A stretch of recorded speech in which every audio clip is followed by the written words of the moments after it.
It's a nice feeling when God has you wrapped around his little finger. What about something on your wrist? Stand by.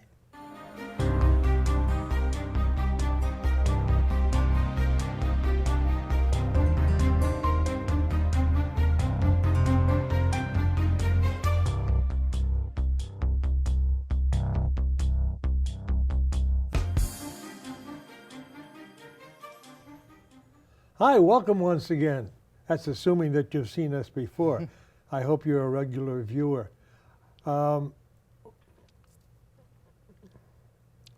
Amy DeAmbra is my guest today, a California girl, one you might have seen on the beach somewhere.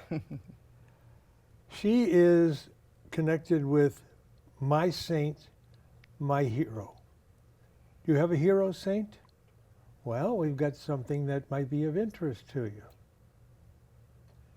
Amy, pleasure to have you with us today. Thank you, Jack. And let me hold that up there so the camera can see it. Yes. These are bracelets, and they are manufactured by my saints, my heroes, and sold under the name of Wearable Blessings. Each of these has a devotional to a particular saint. There's a number of them, over a dozen different saints, and you can buy these, give them as gifts, use them for your own personal inspiration, and it's pretty good. Your hands are cold today, Amy. The studio is always chilly. You okay? I am great. All right. They always say warm heart, cold hands, That's right? it, that's it, that's it. Now, where were you in your lifetime when you came upon this idea? Well, thank you for asking, and I'm just so grateful to be here. My life was a little bit at a crossroads. I thought that I had everything, and at the same time I had nothing, meaning I had numbed out to God's call, to God's love. I was running really fast in the secular world, meaning I was climbing the corporate ladder. I had everything on the outside that people would say was incredibly successful. And I could knock out that to-do list, probably faster with like, oh, I got this. But I never once asked myself, how did I love today? It was, what did I get done today? And as I was racing faster and faster, my amazing husband, Anthony, who I met when I was in high school, God knew what I needed, and I'm so grateful. He is Catholic through and through, and devout, and knew where he needed to go to retreat, and where he needed to go to renew. And he knew that I needed a time to be renewed and to remember my faith. And so he took myself and our 3 children at the time to a place called Ischia. It's in Italy, off the coast of Naples. It's where his parents were born. And he said, you need to remember your roots. You need to remember what you are, who you are. So he took me, and I still had my computer and my phone, and I was going to go to the internet cafe every day. And I thought, you've got this. You got the kids. I had a nanny, anyways. So, and I'm not happy to say and admit, but I did not realize the importance of just being a mom and being a wife. And with my kids, I didn't see their first step, and it didn't matter to me. I was that numb because I was important, and I had to have everything grand. Anyways, when he took me to Ischia, he called I was in finance, he called my partner Hank and said, I'm going to take away her phone, and I'm going to take away her computer, and she's going to stay with us for 10 days. And he said, good, I need her too, because I was worried she might implode soon. So in that 10 days, I had a time to feel again. I had a time to listen, to be held, to be seen, and to remember that I am enough just because I am, not because I earn it or deserve it. So I knelt in front of the patron saint of Ischia, Saint Giovanni Giuseppe, who's known to be an inspirational saint. And I knelt in front of him, and I said, God, I was talking to God, but through, talking to Saint Giovanni Giuseppe, I said, you've given me gifts. What do you want me to do? I feel something stirring in my heart, but you got to tell me what you want me to do. And in that moment, everything seemed to go quiet, and I heard, share the stories of the saints. Share them as real people just like you and me. Share them as the heroes for this new millennium.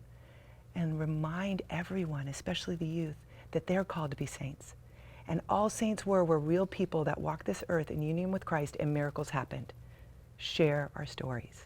So this happened to you 20 years ago? It happened to me 10 years, about 12 years ago. 12 years Yeah. ago. 12 years ago. Yes. And how old were your children at that time? Gosh, my son was, I'm just thinking, my son was 4. My girls were about 8 and 9. So I thank God it happened when they were still young, because it evolved into my saint, my hero. It evolved into remembering who I am and the love, and it evolved into how did I love today rather than how did I do today. And my kids are a reflection of that. I think it was common in my generation, and I'm much older than you are, that we had influences through, if you went to parochial school, as I did for the first 6 years of my education. The saints were important. We celebrated, and this was great for me, we celebrated St. Patrick's Day, which is on the 17th, and then on the 19th it was St. Joseph's Day. And so since I had sisters of St. Joseph Carondelet, they had their vacation, so they didn't teach. We had the day off, and we had St. Patrick's Day off because I'm from the Boston area, and it's would be awful if we couldn't celebrate St. Patty's Day and go down and see the parade, you know? And so it's fabulous to talk to somebody who had something, a thing happen to them on a, what do you call that thing? A revelation? I did. I had an awakening. Awakening, that's the great I did. word. And it was so specific because God needed to hit me over the head and be really clear, because I don't know if I would have heard it otherwise. Because even after I share the stories of the saints, I ran outside and I said to my husband, I think I'm supposed to do something. Like, I think I'm supposed to use my talents and share the stories of the saints. And he said, go back in and ask how. And so I'm like, okay. We're not done.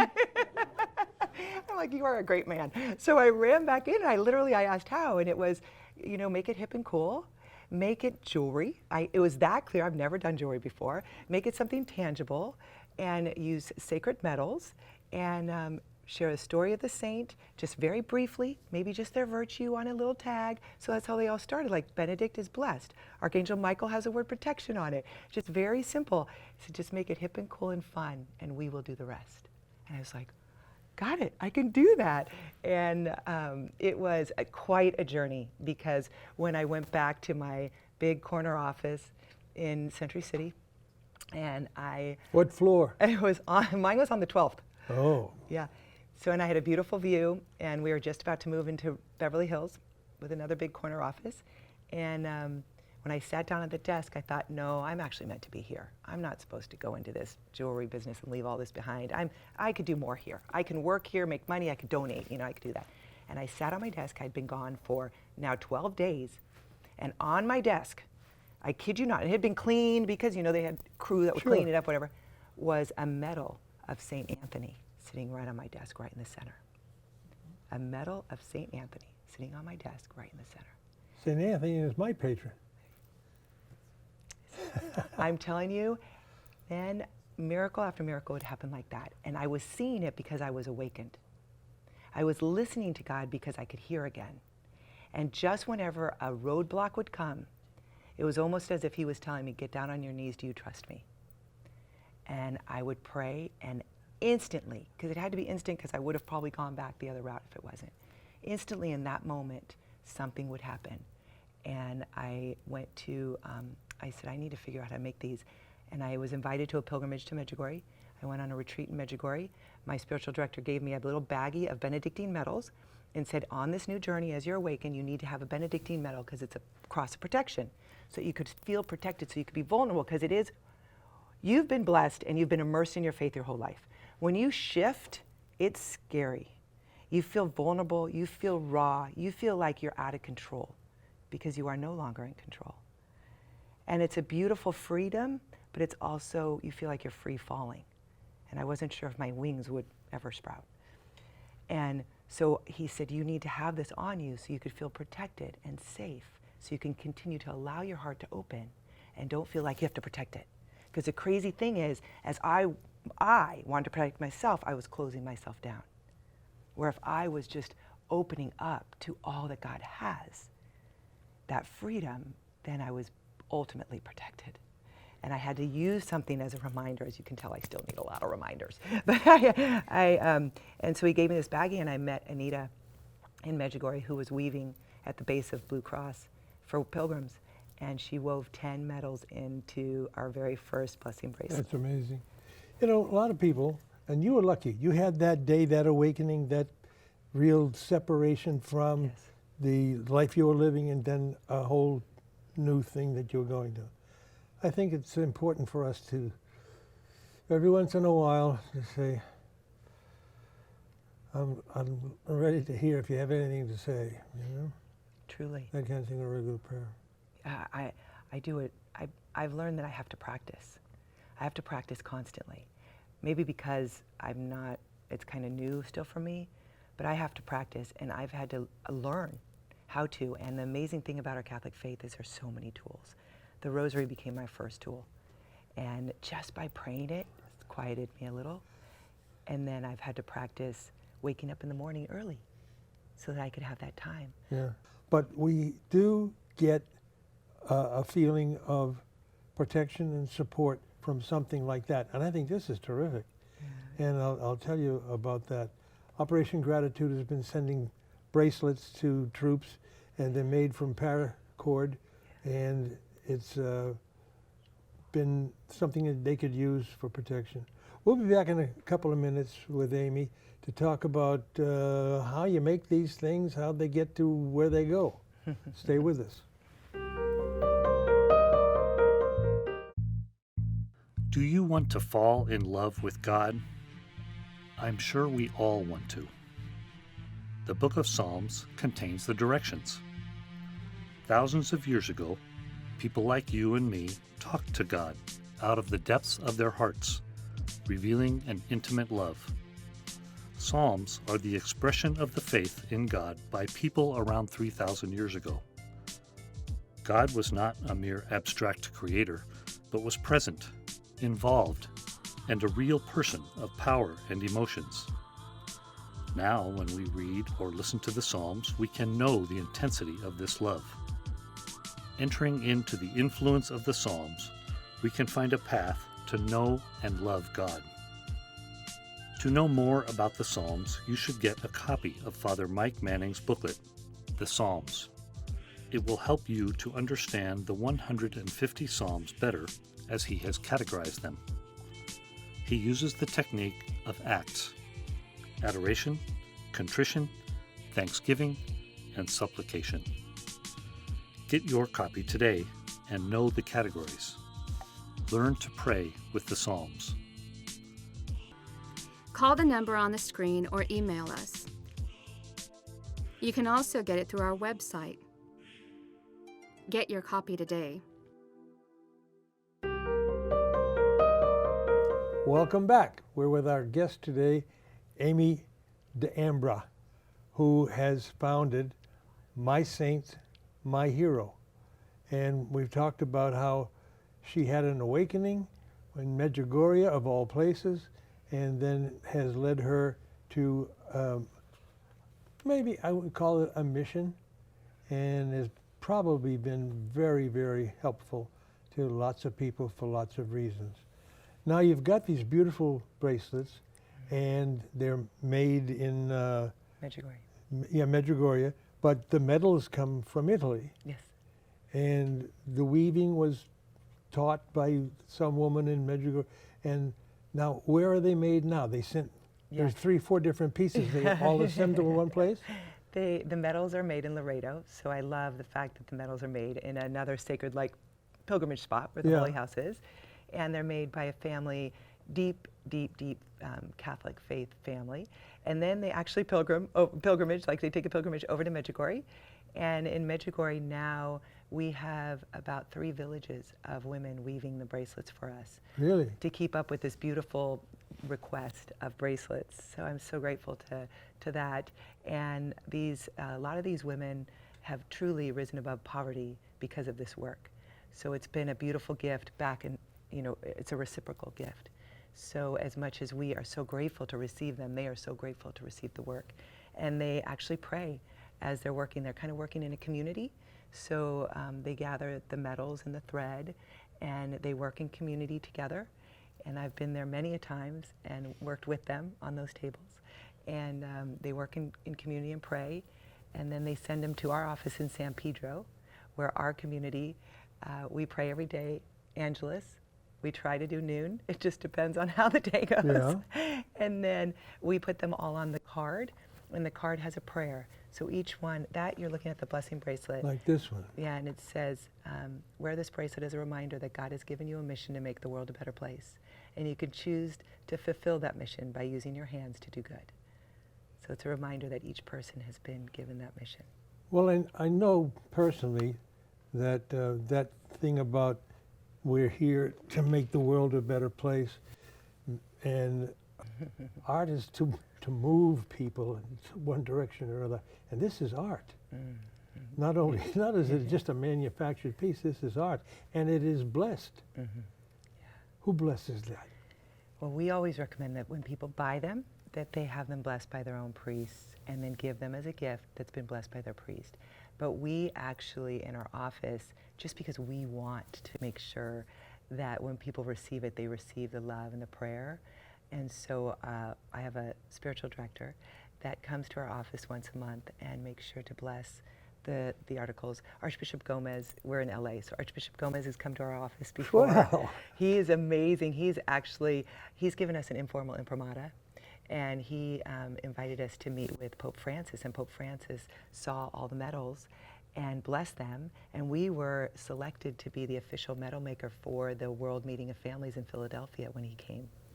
So, and we made those bracelets, all the bracelets that had his medal on it. So we've had incredible graces and incredible moments where our pieces were blessed.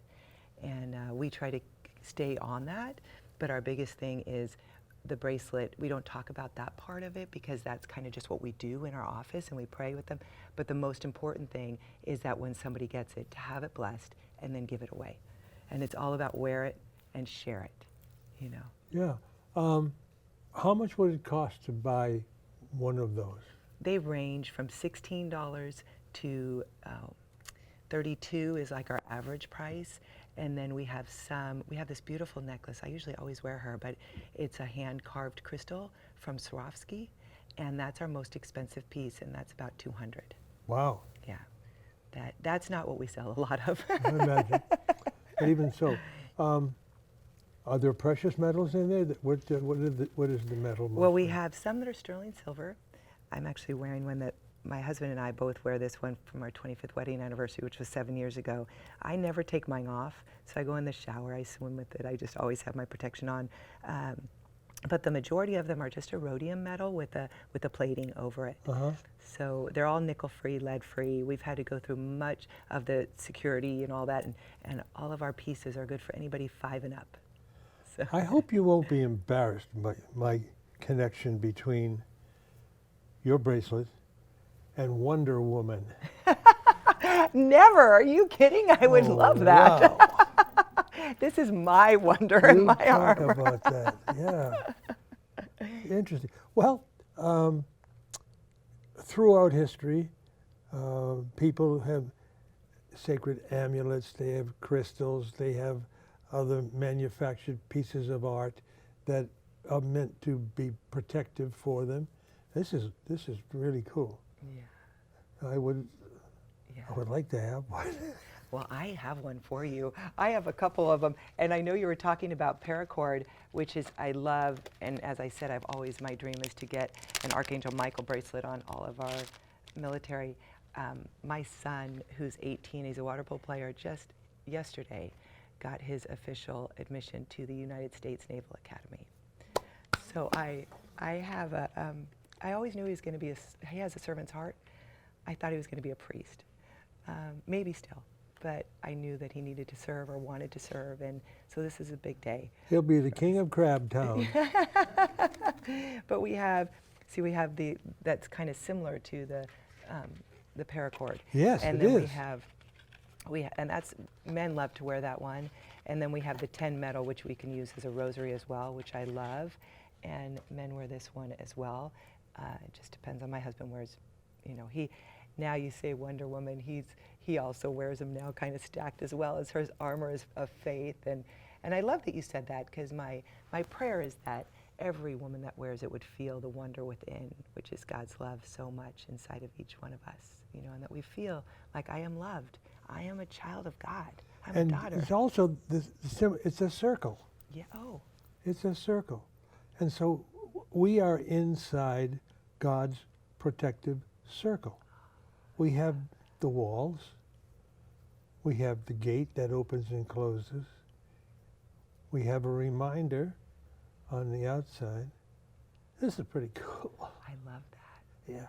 I love what you just said. I never thought of it that way, but it is a complete circle, and it never. I'm keeping this. Good. I'm so happy that you are. Thank you. That is great. And one of my favorite things is to actually put it on people. Oh, to do like ceremonially? I do. I actually, and I encourage people to, because we don't, even like when you held my hand earlier, just Sure. to say hello, a lot of times we forget to just, Being tactile. yes. Yeah. And so if you're ever with somebody that you feel a stirring in your heart, like maybe they're going through something today, and I want to make God's love visible today, or just, God, use me as an instrument. You just take your bracelet off your wrist, and you immediately just put it on their wrist. And you just say, may you feel all the love and prayer that goes into making each piece. And just remember you're loved. And, or say nothing. Just say, this is an important piece for me, and so the person making this is praying for you. Somebody you don't know is praying for you all the time. Remember that. And it is. You feel all that love and prayer. Even though your hands are still cold, I think that this is great. Let me ask you about inspiration. How, after you had your awakening and you had this inspiration, how did you get to do that transfer from corporate behind a desk, ain't I great? Oh, this is, I'm going to make a lot of money here. Yeah, well, kids, I've got to go to a conference, I got a meeting. How'd you get past that?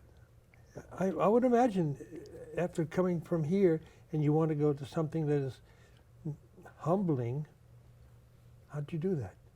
It wasn't easy. It was, that's where the raw and the vulnerable and the self-examine came into play. Because before that I talked about the way that I wanted to live my life, but my actions were very different. And all of a sudden with the awakening, I felt like I was aware of my words more. And it was difficult. It's difficult. But what I will say is that when your passion exceeds the fear, it's unstoppable. Meaning, I would wake up in the morning before I thought. It would be before I thought. I'd just be jolted out, and God would impart a thought on me. God would impart a passion, and I would be so excited to make a new piece. Or I would see something, or I would want to read about St. Teresa of Avila, or I would want to, it just would, boom. And so I have to say, the transition was a lot about surrendering my agenda, surrendering my will, and following God's will, like listening and trusting. And then I would challenge it. I'm just being honest, my human self. So sometimes I would say, God, if you really want me on this path, you gotta have somebody call in the next hour that's gonna help me. Or I would say, God, if you really, one day I did a conference, or I arranged like a speaker with Maggiore at Giza to come to our community, and I thought, I'm spending a lot of money on this. Well, God, if this is really what you want me to do, you've got to show me. I'm going to go walk outside, and I want to see at least one dolphin. I was at the Terranea Resort, which is right by the water. I wasn't staying there, but I was just going to meet somebody there. And I said, I want to walk outside. I want to see just one dolphin, which is not impossible. There's a lot of dolphins up and down our coast, so we can see them. I get to walk outside, and there's all these people like, oh, look at that, look at that. It wasn't one dolphin. It was a huge pod of dolphins with a whale in the center, like spouting and everything. So what I mean to say is the transformation from who I thought I wanted to, that ego, or the person that I was, whatever, to following God's calling was difficult, yet I was blessed in terms of He was pounding me with visual recognition of His presence. You know, as I think of it, God has probably talked to every one of us Yeah. more than once, and we didn't listen. We just wasn't, we weren't available at the moment. And that's what we have to do in our lives, is to make ourselves available to God. I want to thank you so much for a lovely, lovely meeting today, Thank you. despite your cold hands. This beautiful gift. And I hope that it gives inspiration to other people, and that they will get one and feel the difference in doing that. And I want to thank our audience out there for supporting us, and may God bless you, your families, your friends, and those out in the world who really need to have the protection of the Lord our God and the saints.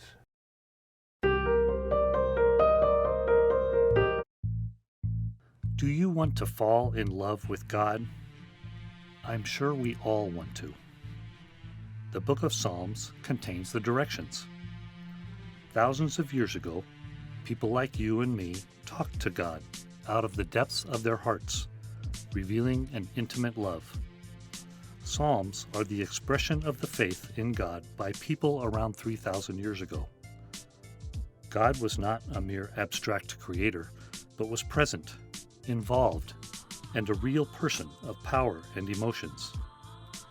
Now, when we read or listen to the Psalms, we can know the intensity of this love. Entering into the influence of the Psalms, we can find a path to know and love God. To know more about the Psalms, you should get a copy of Father Mike Manning's booklet, The Psalms. It will help you to understand the 150 Psalms better, as he has categorized them. He uses the technique of acts: adoration, contrition, thanksgiving, and supplication.